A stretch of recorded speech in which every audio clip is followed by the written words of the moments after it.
Captain's Log, Episode 45. This week's episode of the Beer Vengers podcast is sponsored by Astoria Beer and Cheese Ditmars, located at 35-11 Ditmars Boulevard in Astoria, Queens. Check out their lunch specials and happy hours every Tuesday through Friday. Enjoy the eclectic array of craft beer, artisanal cheeses, and specialty grocery items at Astoria Beer and Cheese Ditmars, home bar to yours truly, Captain Porter Brown Stout. This week, Beer Wonder and the Captain have a couple or three memorable beers, return to some old haunts, discover some new ones, and take an even deeper dive into the current state of pandemic etiquette.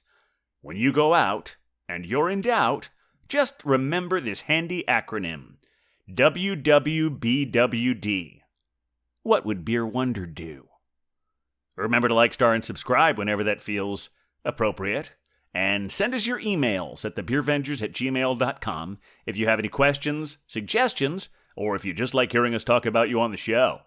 And now, without further ado, please enjoy episode 45, Beer and Empathy. Well, we're the Beer Vengers, Beer Vengers, Beer Vengers. We're the Beer Vengers. Welcome to the Beercast, everyone. Coming to you from an undisclosed location in Astoria, Queens, I am Captain Porter Brown Stout. And coming to you from an undisclosed location in the County of Kings, it is I, the Beer Wonder. And we are the Beer Vengers. Hey, that was nice and crisp. That's right. We're the Beer Vengers. You're the Beer Vengers. We're all Beer Vengers, unless you don't want to be. In which case, stick around. Maybe you will if you. That's a you issue. That's what we call the you issue. It is. But I'm not. We want this to be an inclusive atmosphere. So if you're not inclined to be a Beer Venger, try and keep an open mind and listen to it. And maybe you will be by the end of the episode. How you doing today, Beer Wonder? Oh, I'm good. It is 2:15 in the afternoon, so it is decidedly a day drinking episode today. Decidedly day drinking with Captain of the Beer Wonder, yes. Exactly. I'm doing great. It is a toasty day out there. I don't know if you've been outside today into the world. I have. I went outside because I'm a masochist. I went outside deliberately to go somewhere else to sweat. Oh, I went to my local gym. Pleasant. Yeah.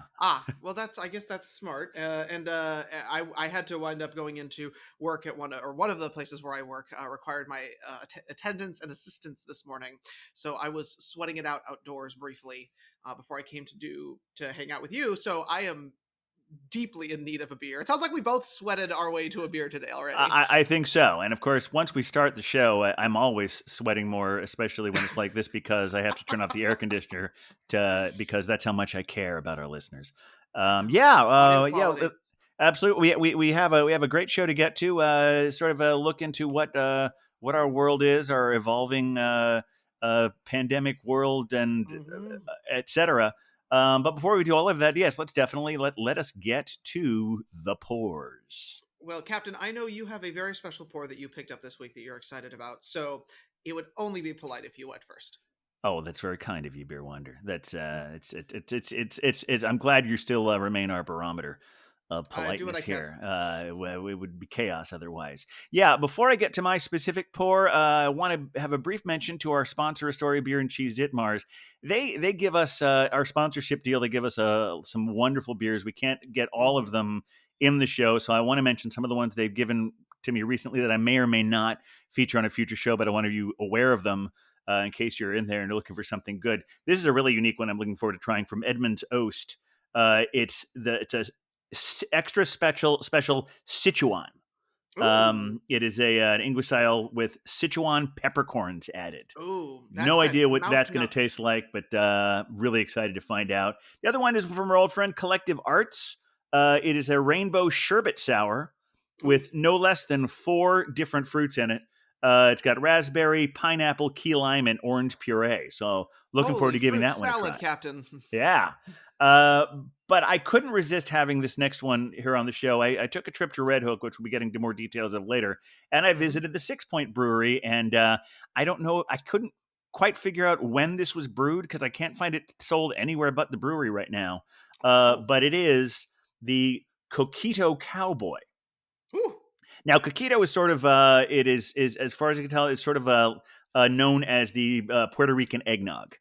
Okay. So it's a sort of a holiday drink. This one is it's aged in rum barrels, Lovely. and it also has some coconut, cardamom, vanilla, and also I believe There's nutmeg in here. that's right, Belgian babe. There's nutmeg in here as well. Hmm. So let's crack this open and see what we got. Beautiful. Well, nutmeg always adds that little extra special something. There we go. Beautiful crack right there. And Okay, all right. So nice, so dark. Wow, Oh, like yeah. pitch black. Looks like you're getting good head growth, and it does look like it's fairly heavily carbonated. Lots of bubbles in there. Yes. yeah, absolutely. It's a subtle but definitely head that's there. Doesn't stick around Mhm. for too long. No, it's but looks beautiful. Especially beautiful in that Astoria beer and cheese glass right there. Of course. Naturally. Well, I know that you called out some of your recent gifts from our sponsor. Today, however, I am drinking a Sponsored pour. A sponsored pour from Astoria Beer and Cheese Ditmars at 35-11 Ditmars Boulevard in Astoria, Queens. I know the shock Wow. to everyone, but I'm actually very excited about this one. This takes me back to an earlier episode, times gone by, almost a whole different world from where we are now, because I am drinking a beer from that mysterious land called Wisconsin. Oh my. You may remember I did some field reporting from there. Now this Yes, that was an exciting was episode. there was such cheese. But this beer is actually comes from a very, very historic brewery. It's from the Potosi Brewery, which has got a really terrific history, and it's their Rosa Stiefel beer, Ooh. Rosa which Stiefel. it is a grapefruit Hefeweizen. Mm. So I am excited to try this one and see how this goes. It feels appropriate for day drinking in late summer, doesn't it? Yeah, certainly more so than my 15.4% holiday beer. Well, yes. I mean, but to each their own. There's Absolutely. many people would argue that it is always stout season. Many people, I guess I would be also- at the forefront of that argument. Yeah. yeah. All right. Well, let's take a look at this one here. Oh yeah. Hmm. Very juicy there. Very Crispy hazy and and light. juicy. Yeah. Tiny little bubbles. There is a decent amount of head that is being produced, and it does seem to be kind of sticking around a little bit longer. And I already get those like clove and banana notes right off the nose. It is Excellent. a delicious, delicious looking and smelling beer. Very good. All right. Well, now that we have these well in hand, cheers, Beer Mhm. Wonder. Cheers. Lovely to be day drinking with you as always. You as well. Oh yeah. Yeah, that is. Mm. This is actually. I will confess. As soon as I got this home the other day, I had to, since it was a little bit of a distance coming home from Red Hook. I had to Yes. chill it for a bit. But I had one, and this is the third one I've had this week because it's so good. It's So you've had some honestly, experience. I have had some experience, but unlike some of I always go back to the first real serious high ABV bourbon barrel stout I had, which is one of the Goose Island bourbon counties. Mhm. And that was one where I could barely, an 8-ounce pour still seems like a good for that one. But it was like, Yeah. first time I had that one, I'm like, this is going to take me a while to Hmm. drink. It was like syrup. I mean, it was very, very good, but it was like, wow, a lot going on there and very bold, which I've gotten a little more accustomed to. But this one it definitely is thick. It's boozy. I can taste that rum. I can taste some of those the coconut and cardamom and nutmeg, all that. And it's it doesn't specifically remind me of some holiday seasons, but I can see how it fits in there. I think didn't Gun Hill have one that was based on a similar thing about a year ago? Yeah, they did have one that was sort of that like Puerto Rican holiday beer, Mhm. appropriate to the sort of the neighborhood and some of the residents who might be living near there be, picking up their beers. I recall drinking that one. I think it was actually at your place during one of your That Gun adventures. Hill? Maybe was it that one or I think I don't recall seeing it until last year, and I recall never actually getting Oh. my hands on one. ah, But then I'll be honest. Those evenings at your place do tend to get a little bit hazy for me. you're welcome. But well, so this one is actually quite lovely. But before we get into the beer itself, I do want to talk about Potosi, excuse me, Potosi Brewing Company, because they are a brewing company that actually dates all the way back to 1852. Ooh. So they are pretty historic, very early brewery in Wisconsin, and they became the fifth largest brewery and wound up at one point distributing coast to coast. And were one of the breweries that did manage to survive Prohibition. Unfortunately, the sort of creativity and uniqueness about their beer did not do well in post-Prohibition America because they closed in 1972. Oh. However, the Potosi Brewery Foundation, which was a nonprofit, reopened the brewery in 2008.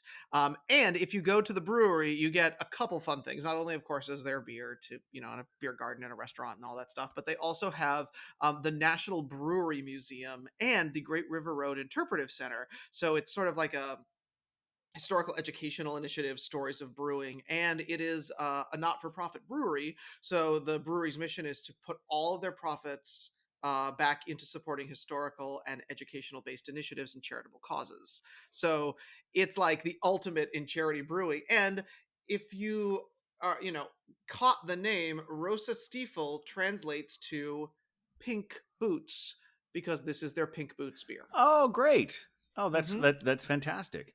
That's Yeah. certainly a much better and nuanced name than the one we mentioned last week. Yes, very Bless their true. hearts. Exactly. Yeah, Bless it so much. So I figure like, well, that's going to help cleanse our palates a little bit. I think so.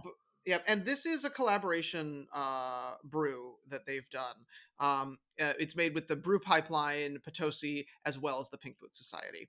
And it was made in March for International Women's Month, but it really tastes good right now. And strangely, what I'm mostly getting from this is actually the grapefruit. Okay. It's very much a grapefruit forward beer. I definitely get the wheat characteristics. I definitely get the sort of fullness that you get that. It's got a nice cloudiness to it. Um the aromas are pretty great, but really it's like it tastes like I'm drinking grapefruit juice, and it also happens to have a beer involved. So I'm loving this. This is the perfect, it's way too hot outside, I need to cool down beer. Um I, I, and it's only 4.5%, so you could have a lot of it. It's really interesting to me the way that some fruit adjuncts more than others really have that tendency to dominate. Whereas, Yes, like very much so. it is a grapefruit beer first, it's a Hefeweizen second. Right. I mean, I've even had some stouts where there's like I remember, I think it was one got a Torching Crown that had like a strawberry in it, and it was like Yes. it was very good, but it tasted like a chocolate covered strawberry with the emphasis Yeah. on the strawberry. Right, exactly. Yeah. No, it's fruit can be sort of overpowering, but this one, I don't know, it's not cloying. It's just nice. Mhm. It's just very Yeah. juicy and nice. I could see this being an excellent gateway beer for people who are a little bit hesitant. Like this would, it's almost like it feels almost Radler style to me, where it's got that like mix of juice in there to kind of cut everything, but it's just real good, real refreshing. Also, when I Excellent. was looking at their distribution, I want to give a major high five to our friends at Astoria Beer and Cheese, because it was only initially available in 8 states, including Wisconsin, Minnesota, Colorado, Utah, California, Pennsylvania, Florida, and Nebraska. You'll notice that Gotham is not there. Yeah. So excellent work getting this one, because it's not the kind of thing I think we would have come across. Does it say anything there on the can as to whether it says what their associations are? Whether it's with, it doesn't sound like that'll be one that you'd see with 12%, but No, I mean it says a portion of every sale of this juicy grapefruit Hefeweizen goes towards the Pink Boot Society scholarship program to assist, inspire, and encourage women beer professionals through education. huh? And that's just lovely, just Well, great. I'm Malt glad they beverage got their with hands natural on. flavors. Yeah, because I noticed like sometimes, like for instance, when I had the one the Brazilian women, which Yes. that they're based in Brazil, but the reason we get Mhm. it here is because they're canning some batches of it in at Great South Oh Bay. yeah.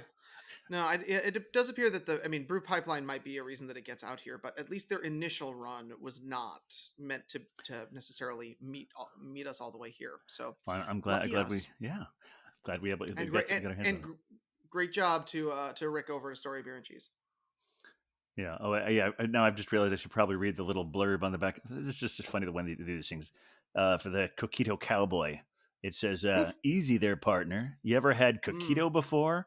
Our brewer Chris Mercedes shot from the hip to bring you this holiday coconut nog. Okay, that's enough questions out of you, tough guy." That's the Coquito Cowboy talking. I guess that I is his do voice. love I do love beer descriptions and beer text. Yeah. Sometimes they really do take it over the edge, especially after last week's adventures in beer drinking Oh with boy, my yeah. beer. It was funny Yeah. because I didn't I will say I didn't realize when we were doing that show. I guess this is sort of a pre huck up or whatever. Mhm. But I didn't realize that White Boy Summer was a song Oh, or I a did not realize rap. that So I would either. say a song is like, yeah, it's like, and I'm not even going to mention the guy's name because you can Google it and find it yourself. I don't think you should get any more Okay, attention than he needs to. But fair enough. a young man who is the son of a famous celebrity who has had COVID, who is an Hmm. anti-vaxxer, Oh uh, dear. wrote the Yeah. rap "White Boy Summer." More reason for us to hate on that beer. More reason for us to be reclaiming that Yes, disgustingness. Yes, yes. yeah. Not hate on the beer, hate on the song. Love the beer, hate the song. I don't know. I'm trying for a You're thing. It's doing not working. well. You're doing well. Thank you. Yeah, but yeah, it's basically the song is not the beer is not made there to support the song. It is to mock Correct. the song Yes. and the Yes. whole Well, notion of the yeah. But and aren't we lucky that we live in a time when we can brew beers to mock people? yeah, I absolutely. I mean, what, what was? I think we that's been part of our mission state. I hate that word. Part of our goal, our aim, our creed, from the Yes. beginning, from the first opening statements of our first episode to Yeah. as soon as when I had our anarchist jurisdiction beer from Hmm. from Big Alice. Wow, this beer is it's so good, and I am really feeling the effects of that 15%, and it's got that real warmness in my chest in a good Oh, way. good. I know we don't want to be any warmer than you are since we're so sweaty with this hot August weather, but this is a warmth that doesn't it's not unwelcome. No, well, I mean, sometimes there's that good warmth that comes from our favorite beers. That said, it has been a hot one here in Gotham City, and I know that Yes. you and I have been adjusting to the new reality of what it means to be a beer drinker in our fair Gotham. Yeah. And a lot of big changes have happened. I mean, from when folks will be listening to this within the last week. Yeah. New York City, Gotham City has finally enacted their requirement that anyone who is in an indoor eating or drinking establishment, public one, so restaurants, bars, and whatnot, if they wish to sit indoors, they are required to present proof of full vaccination. No partial Right. vaccination, no nothing. And generally speaking, that includes not only uh, a proof of the vaccination, but also a photo ID, making sure that the names match. Yes, So correct. basically, if you have your vaccination card and your driver's license, you're good to go. If you have Yep. your Excelsior pass and your driver's license or some other, like for instance, I'm the first time they weren't requiring it that day. I didn't realize this. I said the last time that they were doing it on the 16th, which would Hmm. have been this past Monday, but actually it was the 17th. But I Oh, went to okay. my gym on the 16th. And right away I said, "Hey, have you guys figured out yet how you're doing this?" And I said, "No, we're working through it." And I said, "Well, if I show you it now, can you just have me on file?" So because every time I go to my gym, I have to show a photo ID that to scan me in that I'm there. Sure, right. And That makes sense. so I was able to just, okay, here's my proof of vaccination. They saw that, so now every time I scan in, they already have that information. So that's recurring. Uh, and then the same day, yeah, I went to several places that day. Uh, one of them where I met you at. Yes. And this was since this was the day before it's going to affect. I'm not gonna, however anyone was doing it is fine. We tried to meet at the Pony Bar, Yes. and this is sort of another side thing of not only the world we're in with how we're dealing with who gets inside and who doesn't, but Hmm. also that we are still dealing with staffing issues. That's true. It's been really hard on a lot of businesses to really keep things fully staffed, and a lot of people are just choosing to be open fewer days of the week. And I discovered Hmm. much to my chagrin. I didn't do my proper research that the Pony Bar, just like Astoria Beer and Cheese Ditmars, are they're choosing to utilize their current staff as well as they can by only being open 6 days a week. So they were closed. So we'll have to go back there soon on a Tuesday through Sunday, somewhere in that realm. Monday is a traditional dark day for food A lot of establishments and things. restaurants. So Yeah. yes, so I feel like that makes sense. I mean, theaters and whatnot, but so I'm curious. I know we talked a little bit about this last week, but in terms of direct impact on your life, besides the places that we went together and your gym, where have you seen this starting to creep up in places? Have you started to be asked for, proof of vaccination a little bit more? What is it? How has it been impacting you? Well, the interesting thing for me is like I'm so hyper aware of it and so hyper wanting to make their job easy that I've not often been asked because I've found out already. The one was the place we met at the other night because I had to give you some of the sponsored pours, and we met at JG Mellon, where I was going to meet some people because we were going through a list of forming a tentative. I'm not going to say tentative. Hopefully, we'll manage to do it. But man, it's like a 2-year project. We found a list of the best burgers in the city, and we're going to try and do it month to month. And so I was there for that, and I met you there. I gave you some of your sponsored pours. And that place was the most vigilant place I've seen a day before they had to. Yes. Well, I can imagine they were attempting to work out some of the kinks because they certainly were like trying to figure it out, at least for me. I don't know how it went down for you. Yeah. Well, the thing is, like, I was so prepared because you sent me a text in advance. So talk about what it was like for you when you went in there. Well, so I showed up. I had been working with a group that I have worked with now for about 8 to 10 months, located on the Upper East Side. And so I was heading down to meet the captain. And when I showed up, again, my mind was that the next day was when everything sort of got there. So I show up and I was met at the door by a young man in a mask who was sort of like sort of using his body to block the door. And so I walked up to him and I said, "Oh, hi." And he said, "Hey, are you coming here for dinner?" And I said, "Oh, no, I'm meeting a friend. I think my friend is in there because I hadn't quite seen you yet there." And I said, "I think we're just going to have a drink at the bar." And he said, "Okay." And he waited. And I was like, "Cool. Do I get to go in?" And he said, "I do need to see your vaccination pass." And that for me was a very exciting moment because I was like, "Oh, yes. Please, can we all ask for this anytime you want? Like, let's pull it out." So I pulled up my Excelsior pass. I pulled out on my phone. I pulled out my ID. He quickly checked it. And then he let me go in, reminding me specifically that their policies requested that if you were not seated at the bar or at a table or wherever, that you had a mask on at any time when you were in the space. So it was like, a part of me felt really bad for him because it was clear that like he was still trying to figure out the confidence to do this and to like block people and stop them before they get in there, to check their IDs and to make sure that it's all done. But he was certainly gaining confidence doing it, and I'm hoping that people were being effusive in their, praise and thanks for that to sort of make him feel more confident in the work that he was doing. So, of course, when that happened for me, I immediately texted you, mostly out of glee, to let you know that they were checking vaccination status as you came into the bar. Yeah, for me, the trickiest part about, I was happy to do it. And I was doing my best to be prepared for it. And I realized how difficult it is because I'm walking the streets without a mask because all the reports we've had so far say it's pretty much, unless you're in a densely packed area, it is safe to be outside maskless. So they were, in addition to doing those things, this is something I don't think anyone's requiring, but it's fine if they want to do it. I'll like I said before, whatever you want to do in your business, I will follow those rules. It's fine. Of course. And what they were doing was you have to wear a mask when you're not seated, which was is something some people were doing before. I understand why some people are going back to that. But it was a little tricky.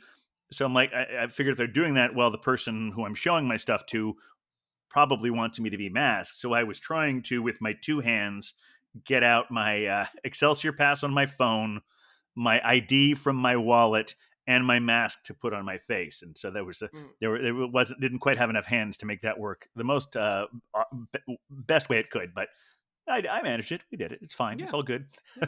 Yeah, but the bar I'd been to before, I actually, because I didn't realize it wasn't officially going into place on Tuesday, but I did ask at the door, like, do you need to see my proof? I just want to just get that out of the way up front everywhere I go now. Right. Because I don't want anyone to feel awkward about asking me for it. Right. I mean, I think it's going to take a little bit of proactivity on the part of people who are looking to engage in indoor eating or drinking to sort of be a little bit more like, hey, here's my thing, to help everyone out. And, my concern, of course, continues to be who's going to be our theme from last week, which was don't be a dick. That's going to be the real issue with this, I think, in New York, is that, we certainly, I think, as a majority of New Yorkers, do look out for each other, but there's going to be your random asshole who wants to make a stink, and they're just going to ruin someone's day. Or worse. Yeah, it's interesting. I was thinking as I was editing last week's show about, I am agnostic / atheist somewhere on that spectrum, but I also think there's a lot of wonderful, when you get away from the who you hate, I don't take that in but I think the Bible has a lot of interesting, the one thing that I think is the best takeaway from that is what is always cited as the golden rule. And in the most popular English translations, because let's remember the Bible wasn't even written in English by the time we got it. Exactly. It was like at least 3 times translated. But the one that we know of is do unto others as you would have them do unto you. Yeah. And I think don't be a dick is a good distillation of that. I think if someone were writing the contemporary vernacular of the Bible, they would say, and Jesus said unto them, don't be a dick. Don't be a dick. Don't be a dick. It's like, it's really like, so we're all trying to just coexist together. If we want to treat each other as we would like to be treated, don't be a dick. Mm-hmm. But yeah, it was also interesting because of the places I'd been to. I think it's just because J.G. Mellon is right there on kind of a thoroughfare. They seemed busier than any place that I had been. Right. And so, and the staffs did seem a little bit stressed about exactly how, and I'm glad they got an opportunity to they're figuring, like, as you said, they're figuring it out. They don't want to piss anyone off. And they did admirably, I thought. Yeah. I also wanted to just mention that, their staff was wearing masks. Our bartender was wearing a mask. Yeah. And I did notice that, they're an older location that is oddly drafty just in general, but they did have a number of windows open and I saw some fans going. So this is this is a group. I for those of you who it's like one of those old school cash only New York bars. Yeah. And I was really kind of proud of them that they're the kind of people who could be like, screw this, like, who cares, but they were incredibly attentive. Yeah, they were taking it very seriously. They, I mean, to a really extreme level, with windows open, fans going, their staff being well protected. So, kudos to them for really kind of leading the way as an old school New York institution, saying that this is how we're going to do things in this city because we actually care about our people. Yes. I also wanted to mention that there is, I'm going to have to look this up, but there's a lovely Tennessee Williams quote about how there are only 3 cities in the world: San Francisco, New Orleans, and New York. The rest of the world is Cleveland. Yes. Or is he the rest of the world or the rest of the United States? The rest of the United States. I'm sorry, rest of the United States. Let's keep the world together, but the rest of the United States is Cleveland. Well, I'm pleased to say that those 3 cities, true to Tennessee Williams, are the 3 cities that have enacted vaccine requirements to go into indoor spaces. So very good. We're in good company. At least according to Tennessee Williams. But before we had our adventures, and I should mention, we both had Bronx Summers while we were there. Well, yes, we did. At Bronx Summers, and then after you left, I had an Allagash White. Oh, nice. And I'm not going to press the sound cue again, but I think that has some nutmeg in it. It's possible. One never knows, do one. But I think that's actually part of the story where the quote comes from. But yeah. But you had an adventure in Red Hook, which is where you. Oh, okay. Yes, we can talk about that. That will also get me into I was holding off and giving a lot of stuff about Six Point until I had that story. Yeah, on Sunday, my friend Mark has had a piece. No, I can't. I don't remember the name of the gallery. I told him I need to take better notes. I know I say that every week, and I actually do. But there's still always gaps. But it was my first time, maybe my second time in Red Hook. I think there was one time, maybe 10 years or so ago where there was at that point, there was only a free IKEA bus. And I think I was, my parents were coming into town and they had a car and I didn't. And I was still planning on going to the Long Island IKEA. Yeah. But I basically used the Red Hook IKEA as a showroom. Fair. I needed some bookcases. I took the free bus to IKEA in Red Hook. I'm almost positive that's the only time I've ever been to Red Hook. So this time, I've really been having a great time enjoying the NYC ferry. It's if you live in New York and you're paying $2.75 on the subway, which unless you're getting an unlimited card is what you're doing. You probably are. Because I don't leave the house as much as I used to in the last year and a half, I've been paying $2.75 on the subway. So anything else that will be that same price to get me someplace that is more aesthetically pleasing, I've been seeking out. So I've been doing the. In fact, when we met at Blind Tiger, what I had done that day was I'd gotten on the. Well, that was a crazy one because I took the ferry from Astoria to Wall Street, which is not anywhere close to Blind Tiger, just so I'd have a lovely experience city biking along the water. Funny thing is when you don't have to be anywhere at a lot of things, and you allow the time, it's really nice to just be able to, okay, how will I fill this time in a positive way? But this one was actually very efficient as well. So to get to Red Hook, if you do the NYC ferry, it has free transfers if you use it within 90 minutes. Oh, nice. Did you know this? I feel like because I know you've been on it a few times. But it wasn't something I think I was fully conscious of. Just and so the one time I just got pushed on a boat and I was like, okay, we're going. So basically you pay $2.75 to get on there, and you have a ticket that will get you on any boat for the next 90 minutes. And that's still there on your phone if you choose to do it that way. And so I went from Astoria to Wall Street, and then I transferred to another boat that took me to Red Hook. And of course, once I realized I was going to this gallery in Red Hook, I'm like, okay, what breweries are there? And we've talked about this a little bit, but I wound up for lunch along with the Belgian babe at Keg and Lantern. Oh yeah, and it was a pretty short walk from the Red Hook stop. I mean, apparently you can actually. I mentioned that the IKEA bus still exists, but now they have an IKEA boat that also leaves from Wall Street, and it's funny. They're both Red Hook, but they're different sections of Red Hook. But the one we took was perfect to walk to Keg and Lantern, and then to the gallery afterwards. Oh, and I know I showed you some pictures of my trip there. You've only been to the one in Greenpoint, and they seem to have a similar decor. I really liked it in the sense that it had this sort of destination brewery kind of thing. I mean, the focus is on the beer, but they also have a really, really great food menu. We wound up getting these tater tot poutine thing, but it was its own thing. It was one of those things. It was that technically, but it's definitely its own spin on it. There was barely any gravy, but that was fine. It was and then we also got a Cobb salad without eggs. Oh, but I don't like eggs, so I'm like, at first, can we get the eggs? Oh, no eggs, great. It was like a spinach salad with blue cheese and bacon, and it was like sliced Granny Smith apples or something. It was really, really good. And then after we went to the gallery, we went to Six Point. Got it. And what I love, you've never been there, have you? I've never been there. No. It's amazing to me how you see them in almost every supermarket and beer store. Do you remember when they formed their alliance with Southern Tier and Victory? Oh gosh, no. I mean, I remember when I remember it happening, but I couldn't pinpoint a date. Well, you remember more than I do because I only remember Huck talking about it on the show. But their place is relatively modest, and I don't know if that means they're doing some of their brewing in the other facilities.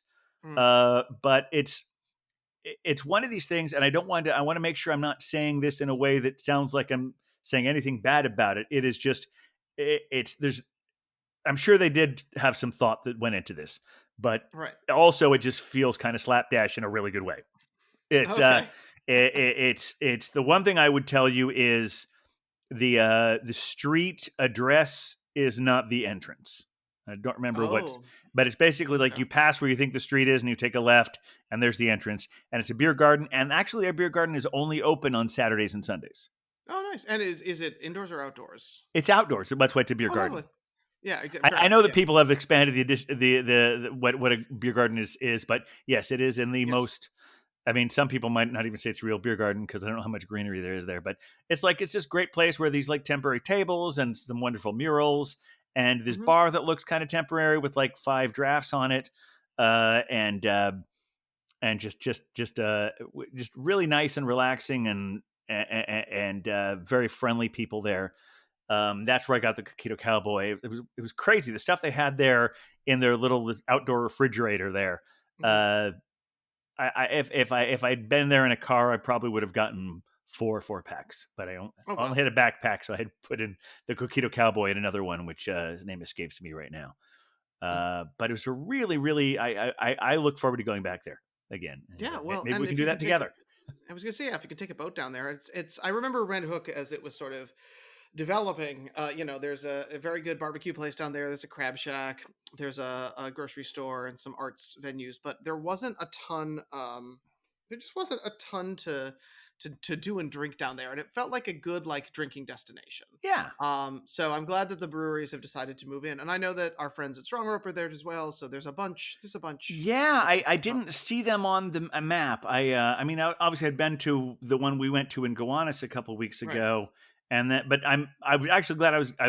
I don't know if I would have had time to fit more than 2 breweries along with the gallery trip and getting back and all of that, and being a Sunday afternoon. Yep. Um, so I think I made the right choice, but I look forward to going back to visit all of them.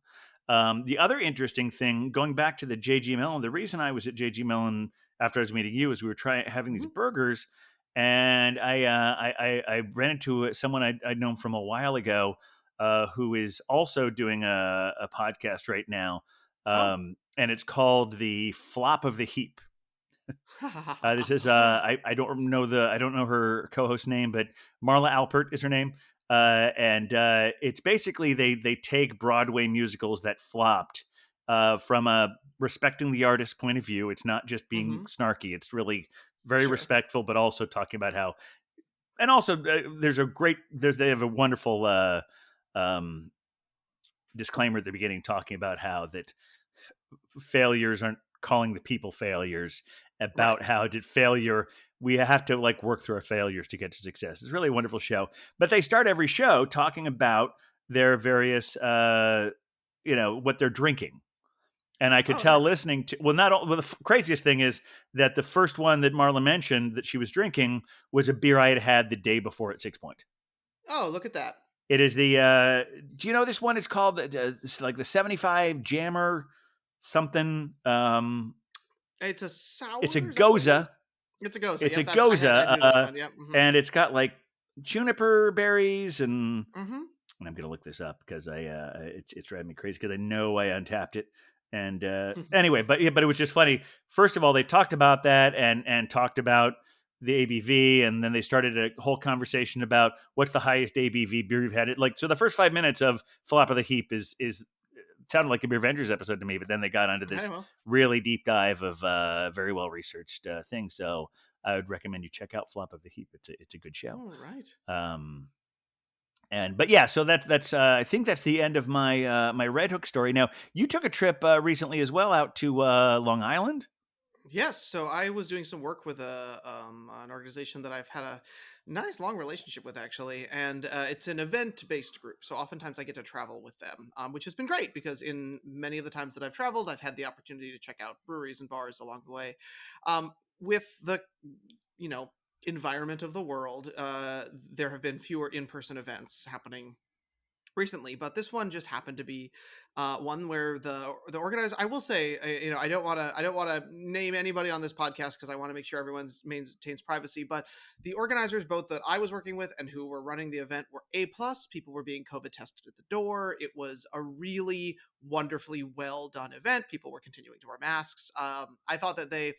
For running like an in-person gathering in the middle of a pandemic, I felt that they did a great job. And, it's been a little while since then. There have been no negative repercussions from that around COVID. So really, really well done. There are ways to bring people together that are safe. today. But because I was headed out to Long Island, I figured it was time to go and swing by a couple breweries while I was out there. So I hung out at a place called Old Tapan, which is close to Bayville, and it was quite nice. Had a beer on the sidewalk there, but the one that I brought beers back from was Oyster Bay Brewing Company. Now I don't know if you've ever been out there or had anything from Oyster Bay. I definitely have heard that name before. We may have even had them on the show. I can't. We may have had an Oyster Bay. I'll have to look at our extensive spreadsheet. But I Yes. feel like Oyster Bay has been featured on here at some point. But if not, we should correct that soon. Well, I mean, I've got a couple here. So I swung by Oyster Bay to try and grab dinner because I was out there.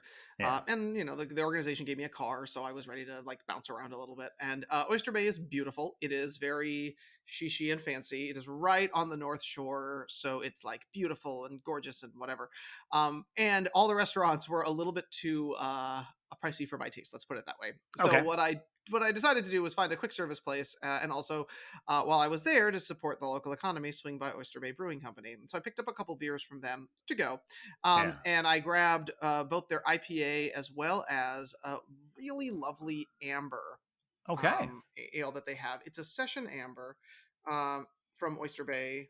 It's a really lovely amber. It's known as their Barn Rocker, and it's meant to be drunk when you're going to an Islanders hockey game, which of course Okay.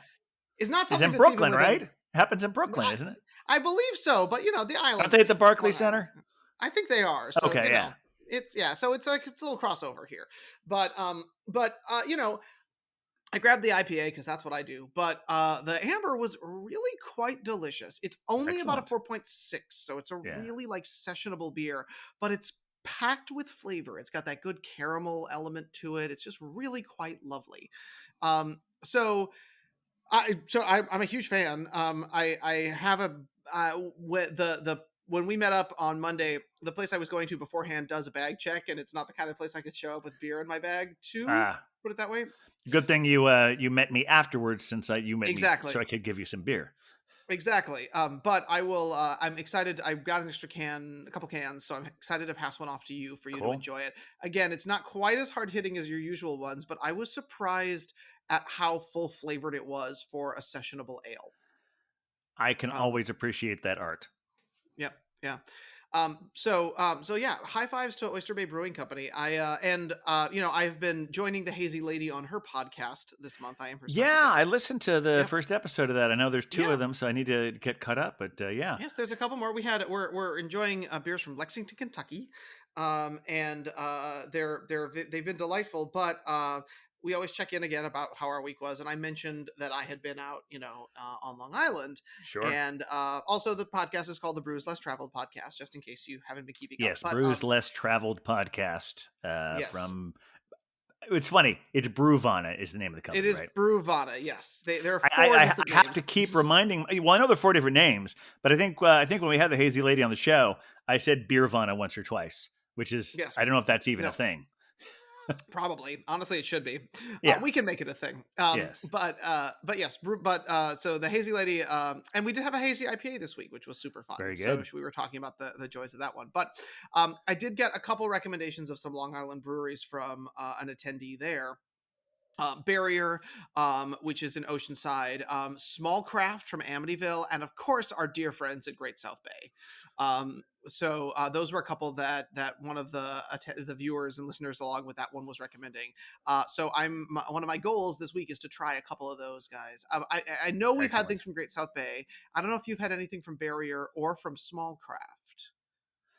Well, I've had a lot from Barrier. I mean, Sure, right. Barrier's been I mean, I feel like they've been around in this area going all the way back to our early days at Pony. I mean, the only one I remember right off the bat was I think back when we had Rick White on the show. I had that Barrier. I don't remember what the name of it was, but it was some incredible stout, Morticia something or other. Does that ring a bell?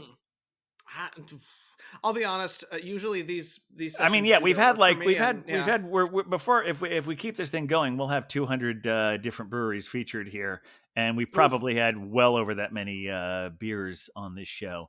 So yeah, so it's we'll look into that archive, and you can look at that archive at thebeervengers.com. But Mhm. yeah, Barrier is great. Tell me what was the other one? Barrier and Oyster Bay. Small. So Barrier is in Oceanside. Great South Bay, of Yes, course, is in Bay Shore, which you and I have had fun nights drinking Great South Bay beers, absolutely. especially Yeah, we were yeah. just talking about them But earlier about how they're the ones who are brewing the Brazilian ladies. What are they called? Oh, yes, Japa Cerveceria.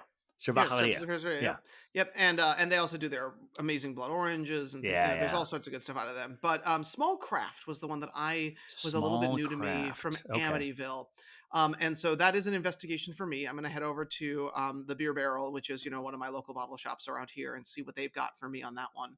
But it's one Okay. that was intriguing to me. And again, the world of beer venging is wide, and we're always looking for recommendations. So it was appreciative. I was appreciative to have that one on there. But one of the things that I often, I think of, for some reason, I think of Long Island, probably because of, the North Fork and the Hamptons and all that is like wine country. Long Yeah. Island wines is a thing.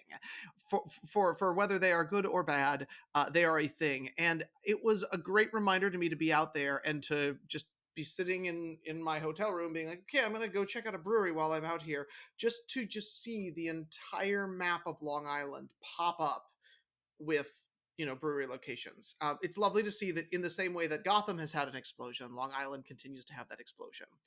I will say, when I walked in to get my beer, of course, Long Island is experiencing a similar kind of, explosion of COVID as we are. But and so I was wearing a mask in indoor locations over there, because also the policy of the group that I was working with was that in indoor locations, when we're representing them, we wear masks, which I Sure. fully understand. But I was truly the only person in that location with a mask on. Yeah.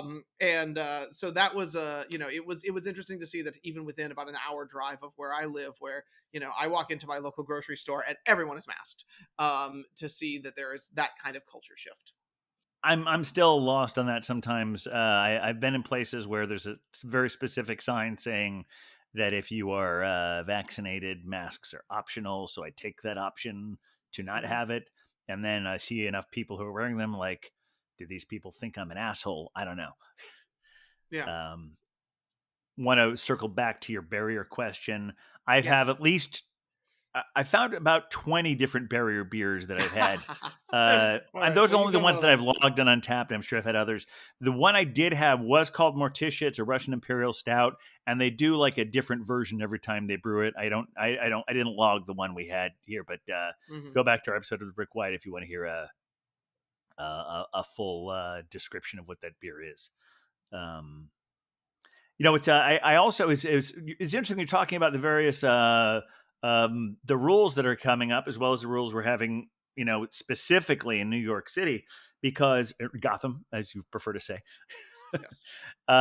Because I read an interesting article a couple of days ago in Brew York. Brew Yeah. York, I think if you look them up, it's called Brew York, New York, or something like that. Uh, and this is someone I started latching onto his stuff years ago, because when I was looking just for events, tap takeovers, that kind of thing. Yeah. Sure. But he has a really thoughtful article that just came out about the new rules in New York and how places have been. Now, obviously, what he's writing about is anecdotal, uh, but what I found most interesting about it was the people he interviewed at both Fifth Hammer and Alphabet City Beer Company Right. in I think it's like Avenue C and 7th Street, somewhere like. Hmm. And if you go there, you'll be close, within a block or two, anyway. You can Uh, stumble over. yeah, or if you're listening to this, you probably know how to use Google. Um, but All right. but what was interesting with both of them, and because you might remember back in May, right before, shortly after I got vaccinated, Hmm. I went to I went to Fifth Hammer, and they were already being very vigilant about checking for vaccines, and you can't go Right. inside unless you've been vaccinated. And it was interesting reading them being quoted in the article, and they were both saying essentially that we would have been doing this anyway, Hmm. but it's very helpful that it's now the rule because no Yeah. one can blame them. I mean, some Right. assholes probably still will, because not a lot of people know the Beer Avengers Golden Rule. Exactly. It really is. I think that's one of the biggest reasons why it's good that it is. This is the law in New York City now, Right. because it's not even if people are trying to do the right thing, if people aren't being officially told to do the right thing, they will always find someone to blame. Exactly. And so that because of that, on Tuesday, because I was starting to run low on coffee, I took the train down to Puerto Rico to get a few more pounds of coffee, and I went down to visit them Alphabet City. Nice. I again, this is another situation where I just showed my ID right away. I'm like, "Do you need to see my thing? Here it is. It's great." And I had a Dogfish Head 120 from Ooh, boy. 2018. Magic. Yeah, it's like a $10 8-ounce pour, worth it. But it's hilarious to me that all the Dogfish Head numbered beers are called IPAs, because there's no question in my mind that whatever you go through to get to the 120, it is a barley wine. Probably, yeah. Well, I mean, from a taste profile, it's Yes. completely a barley wine. Had that one, and it was very good. And I talked to the bartender there. It was really nice to hear from them. I mean, it was disheartening when I visited Fifth Hammer a few months ago, and they said that like they're still dealing with a lot of dicks there. Alphabet City, on the other hand, said like, no, everyone's been pretty cool.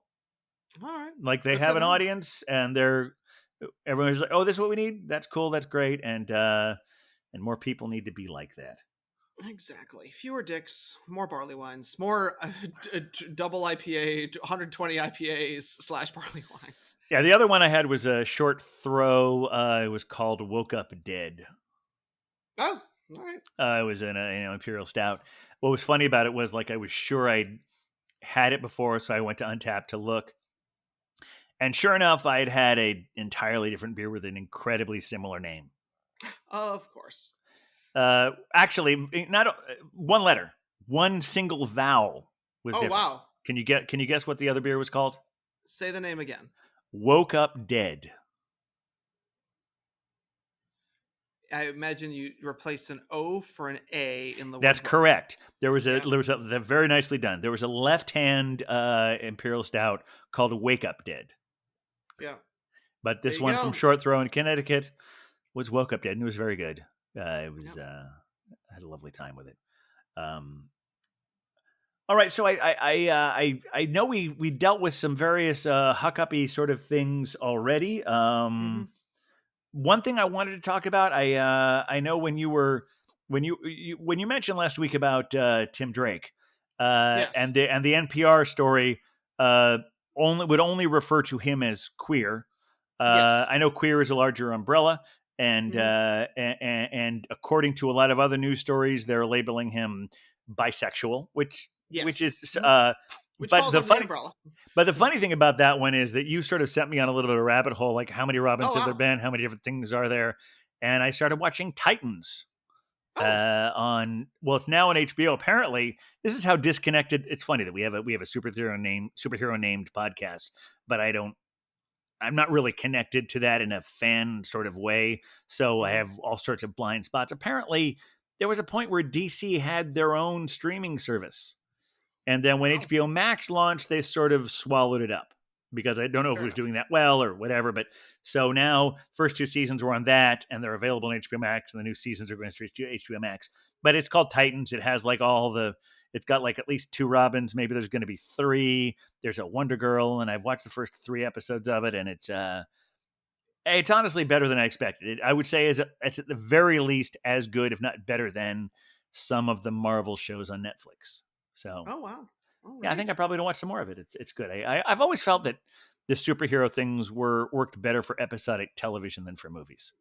Agreed. Well, that's why I think the movies have become more or less episodic. So it's just like Well, they have, but this is I'm not going to go into. Well, it's good that our numbers are on the decline, because we won't attract the radar of the fanatics out there. But. Yeah, no, you're right. They are episodic. However, the movies are within themselves. Every movie has to adhere to a formula. Well, yes. Whereas whereas long form storytelling works better in episodic television and is actually arguably, and I'm arguing in favor of it, more like a comic book. Yeah, If you that's have fair. 10 episodes of something, you don't have to hit all the same things. You couldn't have an entire Marvel movie without at least 3 epic battles. Right, exactly. It's very easy to have 3 episodes of a 10-episode TV series where none of those episodes have one of those epic battles. You're going to have them, but they're going to happen a little more organically, story-wise, in the best versions of them. And again, I've only seen 3 episodes. Maybe later on it sucks, but I'm enjoying what I'm seeing so far. Not good. I also saw Steve Martin in an interview last week on Bill Maher. It was interesting where he completely encapsulated how I feel about podcasts. And I just thought like, oh, I'm not the only one. I feel seen. He was talking about how podcasts are the perfect thing to do when you have 2 things at a time to do. Meaning that if you are in my situation before the pandemic started, if I'm on the train, if I'm at the gym, etc. And when I'm at home doing nothing, it's very difficult to listen to a podcast. I understand. Yes, I agree. Which is why, even though like in the last year we've launched this thing, I actually listen to podcasts less than I used to. So I thought that was a really interesting way of putting it. Well, now that I'm commuting a little bit more in the world, I've certainly picked up my own podcast listening. And hopefully, if you're listening along, you're doing something else too. Potentially drinking a beer. Who knows? Yes, absolutely. Yeah, you're right. That is, I don't know if that will sustain one for an entire episode, but you can at least, maybe like, you can get started. Absolutely. Well, I should say, I know we've had like I said, we've had some sort of sporadic episodes lately. Next week, we are taking next week off because I'm going out of town to go to Ohio to experience the in-person, real-life Golden Mile. We're going to follow all the rules they have there. When we go from place to place, we are going to, do indoor masking where it's required. We're going to do all of that. But it is on. I have some bad news for you, though, Beer Wonder. Uh-oh. On the current tentative list, Blind Bob's isn't there.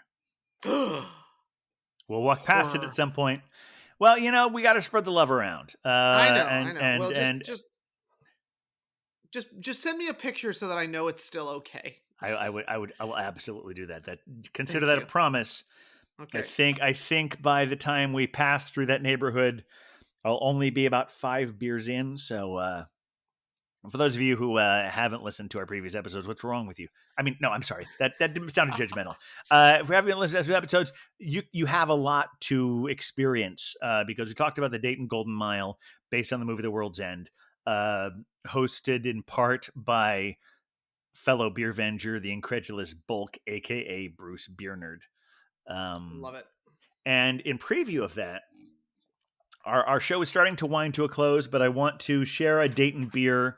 I know we haven't had a two-port show for any of us in a while, but I just wanted to do this to give you a little taste of what we have coming up. So this is the R. Shea Brewing Company.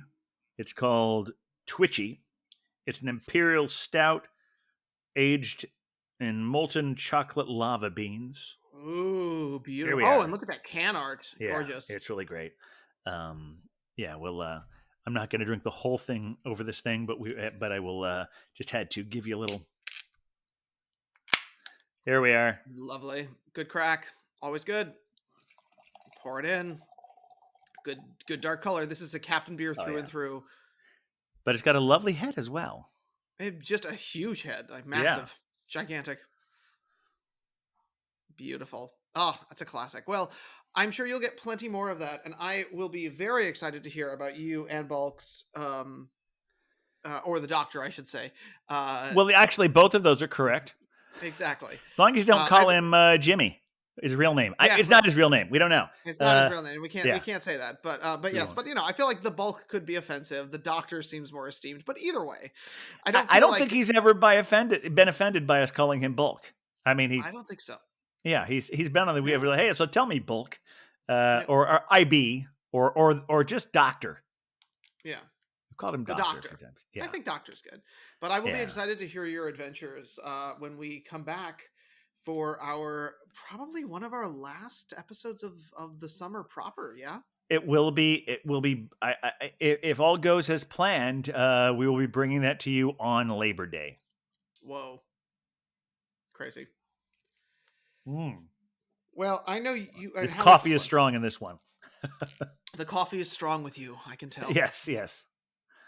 I don't know what the ABV. Oh, it's a. Oh, okay. This is. So following. I'm going a little easier on this one, following a 15 with a 9. Oh well, you're Yeah. downshifting a little bit. It's not technically Downshifting. what you're supposed to do, but I believe in you. Yes. So It's not what you're supposed to do. I thought. You're not. You mean if you were driving a car, you're not supposed to downshift. yes. So I guess the analogy just doesn't, because I think it actually No, it is with doesn't. beer. With beer, sometimes it is a good idea to downshift a little Yes, bit, liquor before beer in the clear. So we want to keep going down in our ABVs, but and then so we can go up again later. I'm running out of analogies, so I guess it's a beautiful circle of life. But you know, once we hit that, it usually means we're calling it the end of our adventures today. I think we are. Thanks everyone so much for listening. If you have any ideas, thoughts, ruminations, please no death threats, unless you're joking. We don't love those. And even if you're joking, we haven't had any yet. Yet. Did I? It's okay.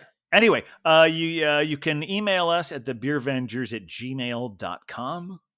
You can see us on the socials at @thebeervengers. That's on Instagram. It's on Twitter. That's on Facebook. And if there's anywhere else you'd like to contact us, we'll do our best to find you there. And thank you so much for listening. We're having a lot of fun. Hope you're having fun listening to us. Any final thoughts, Beer Wonder? Don't be a dick. Exactly. Man, I hope this is just. I don't know the thread of this episode, so I don't know what the title's going to be. And this is going to be a "Don't Be a Dick" part 2. I don't think it is, but I have a feeling I'm going to listen to it, and some quote will jump out. I don't know. If you have any ideas, let me know later. All right. Thanks for listening, everybody. And Huck's going to play us out now. With the beer Vengers, beer Vengers, beer Vengers. We're the Beer Vengers.